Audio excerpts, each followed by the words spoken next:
Hello, this is Lucy. And this is Shindo. Continuing in the secret book of John, the fashioning of this world. Lucy will be reading the text and I the annotations. The fashioning of this world. Yaldabaoth, united with the thoughtlessness apanoia within him. In a parody of Sophia's failure to join with her masculine counterpart, here Yaldabaoth mates with his partner Thoughtlessness to engineer ruling powers for his lower world. They are the gods of this world.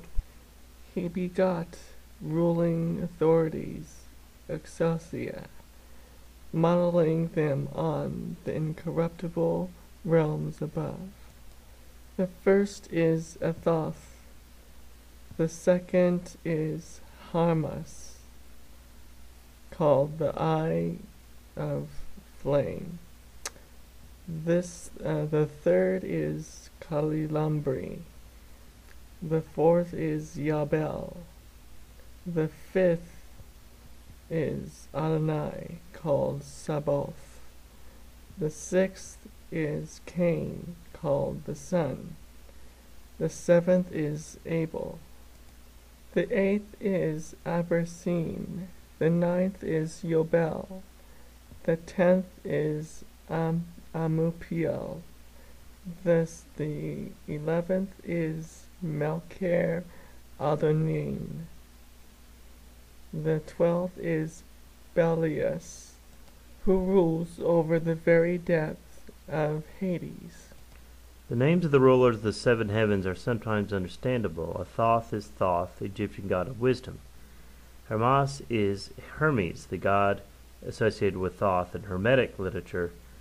Kalilambri is of unknown origin. The origin of Yabel is also unknown, although it might be ultimately derived from the word Yahweh, combined with the word Baal, which means Lord in Hebrew. Adonai Sabaoth means Lord of Hosts, a common Jewish phrase for God, and Cain and Abel are the sons of Adam from Genesis. All these beings, from the Gnostic perspective, are false gods, entrapping humans who properly should be ascended to resume the status as elements in the mind of God. The name of the rulers of the five lower spheres are obscure. Melcher Adani may mean King Lord, as Belias probably is a variant of Belial, the demon's name. Divine and demonic names used in texts like the Secret Book of John often vary in their spelling from one usage to the next. For example, the name of the rulers of the fifth realm here spelled Adonai Sabaoth, but elsewhere is spelled Adonai Shabaoth or even Adonai. This happens because of the scribal errors that accumulate over the centuries. He made the first 7 rulers to reign in the 7 spheres of heaven. He made the next 5 rulers to reign in the 5 depths of the abyss. The geometry of reality has changed. We no longer find an expansive mandala structure here, but an imprisoning and claustrophobic series of concentric circles rising and descending below the world. The first 7 spheres contain the mobile celestial beings, the visible planets, the 5 visible planets, Mercury, Venus, Mars, Jupiter, and Saturn, the Sun and the Moon. Note that these planets retain their names in English of the Roman gods who were thought to rule there. In the series of concentric spheres, the surface of the Earth is beneath the 7th sphere, Abel, which probably corresponds with the location of the Moon. Immediately above it is Cain, corresponding with the location of the Sun.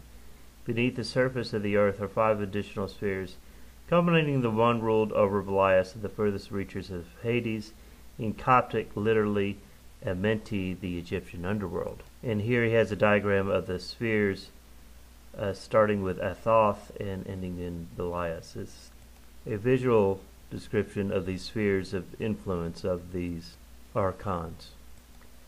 He shared a portion of his fire with them, but shared none of the power of light he had received from his mother. The Secret Book of John differentiates between Yaldabaoth's fire, which is his own nature, and his light, which is the power he receives from his mother. His power is his, quote, genetic inheritance, unquote, going back to Sophia, and from her back to the Christ, the Son, whose system of realms she came into being, and from Christ the Son back to the invisible Spirit, from whom all blessings flow. As the thoughts of God are part of the mind of God, and therefore are real, as Yaldabaoth is a mistaken thought, his existence is sustained by that power, but is fire of his own and ultimately unreal. He can share it with his subordinates. If Yaldabaoth's power can be taken from him and returned to the world of the divine mind, his fire will go out and his world will come to an end.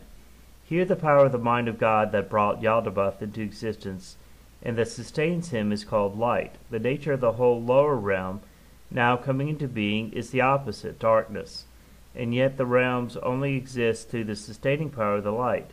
The author of the Secret Book of John is trying to depict a reality where the lower realm is neither light nor darkness, but a gloomy mixture of the two.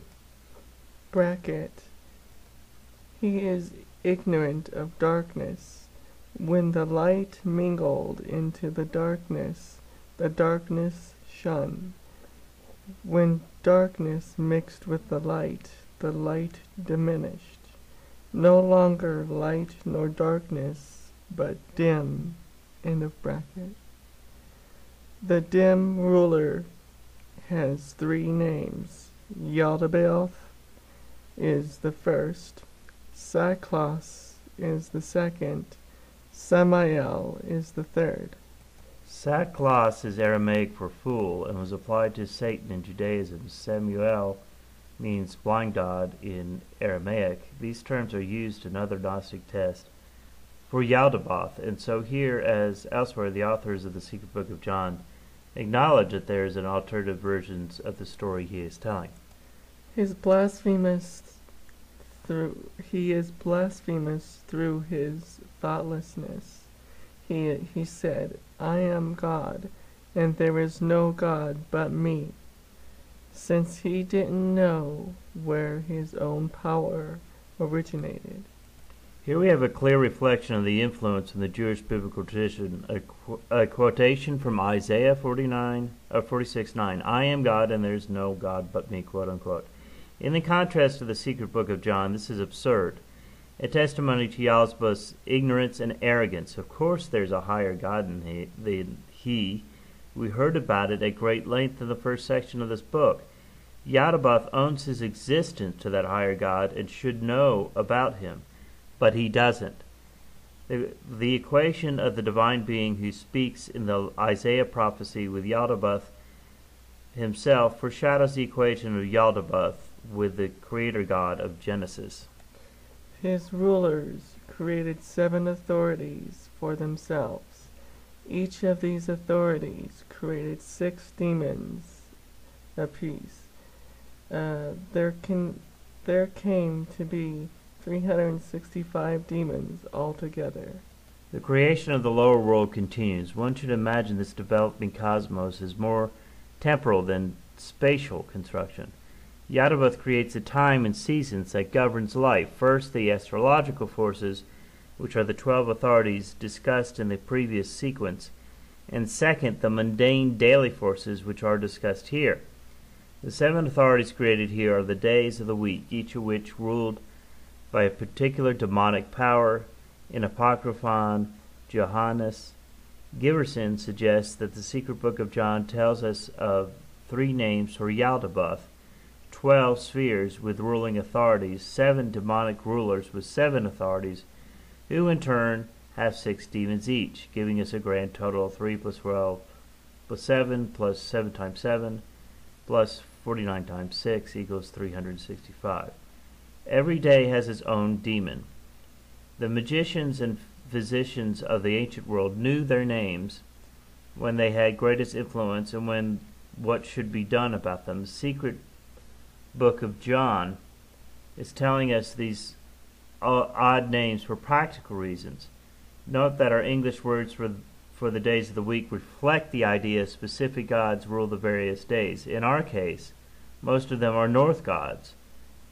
Theo for Tuesday, Woden rules Wednesday, Thor rules Thursday, Freya rules Friday. Here are the 7 authorities, names, and physical forms. First, Ethoth, with a sheep's face. Second, Eleos, with a donkey's face. Third, Astaphoios, with the hyena's face. Fourth, Yao, with the face of the 7-headed snake. Fifth, Sabaoth, who has the face of a dragon. Sixth, Adonim, whose face is that of a monkey. 7, Sabbatoius, with the face of flame and fire. Some of the names of these demons are similar to the names of those who rule the astrological spheres. Athoth is the same. Elias may derive from Elohim. Yah is from Yahweh, both of which are Jewish names for God. Adonai Sabaoth has been divided into host and lord separately in the 5th and 6th position. Sabbatos, the 7th, comes from Sabbath.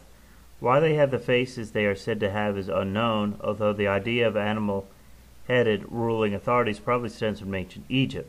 Isaiah 6:2 tells of the Sephirim kept their faces hidden with their wings. Here we evidently find out why they did that. The separation of various Jewish names for the one God of the individual names or separate supernatural beings is a common characteristic of ancient magical practice. This chapter continues, but we're going to have to finish it in another reading. But this is very interesting. Here you can see what is the inherent difference between the Gnostic interpretation of spiritual matters and those of the Abrahamic religions. We are in complete and utter contention here. Their false demigod Yaldabaoth, the demiurge, was a created being created by a mistake. This is the God that the Abrahamic religions worship, and there's never ever going to be a possibility of Gnostic tradition and the tradition of the Christian church existing together in harmony. It's simply not going to happen. And for hundreds of years now, the Gnostics have been the ones who were killed, forced underground, having their entire scriptures erased from the presence of the earth until the 1950s, when these Gospels that Gnostics adhere to were again found. The demiurge has always been the god of the lower realm, or quote, the god of the world, and the archons that follow him are what we call the angels, and they do seek to dominate, and you see it through his followers, the Christians, the Jews, the Muslims. They seek to dominate. They do not want anyone to surpass them. They reflect everything in this realm like a shade reflects the actual object that is being hit by the sun. So here we have sort of a shade of the actual reality, and that reality, again, is that we are all part of this God mind. And no matter how much we try to make nicety nice with the Christians, they're never, ever going to accept this Gnostic tradition. And Lucy and I are not trying to make nicey nice with them anymore. They had their opportunity. This is Shindo. And this is Lucifera. Stay tuned for part 2 of this chapter, The Fashioning of This World, soon to come. Everyone have a great Sunday afternoon.